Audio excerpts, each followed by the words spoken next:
I'm Bob Frederick, the director of the UAH Propulsion Research Center.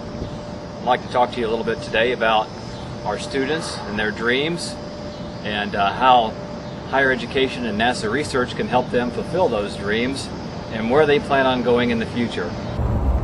Well, I was always interested in space, so I knew I wanted to do something that involved propulsion. I was just watching TV and this news came up about NASA and all the cool stuff that they did, and I was telling my parents that I want to work for NASA someday. When I was young, I always dreamed of being a fighter pilot. My class took a field trip to the Marshall Space Flight Center to the space camp. I looked over at a friend of mine and I said, I want to do that someday. My childhood dream was probably to become a pilot or an astronaut, and now that dream is being fulfilled by me being able to, with NASA supplying me with an education and research experience that's going to help astronauts be sent into space. I'm getting great research experience and design experience that's going to help me in the job field later. I can imagine the best benefit that NASA has is that we're also getting some very, very viable research for future design of injectors and future design of rocket engines. Oh, when I was a kid, I wanted to be an engineer just like my daddy. No, I was always interested in science and chemistry and mathematics especially. Well, we're looking at burn rates for solid propellants, and it's helping NASA because they're actually looking at using solid propellants in some of their future rockets. In the laboratory, I get to build solid propellant samples and put them in a pressure vessel, and then we get to test those samples and analyze a lot of data, which involves lots of mathematics.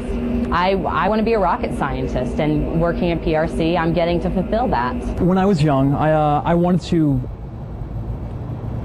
I don't know, I was more of an explorer, more of an adventurer. I wanted to reach out toward the unknown and find something new.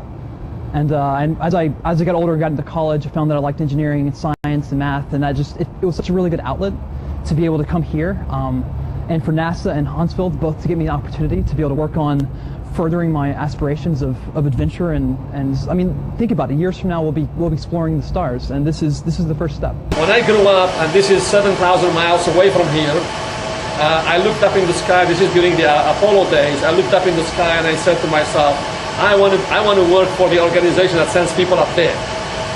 And guess what? That dream stayed alive, and I just kept going and going and going, and I did work for NASA. I work for NASA. I still work for NASA, even as a professor.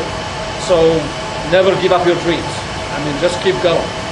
I want to be a rocket scientist. I think we have a great future, and I'm happy that I was able to get this opportunity. This is what I like to do, and this is what I want to continue to do. And I hope to do this the rest of my life. When I was a child, people were going to the moon, and so it's no surprise that after growing up in an environment like that, I was able to go to college and universities, get my hands on things, and now I end up in the beautiful position of being a director of a research center at a college where I can help other young people achieve their childhood dreams of working on rockets and being in the propulsion industry. The big fire that comes out at the end, and the loud noise, that's the exciting part.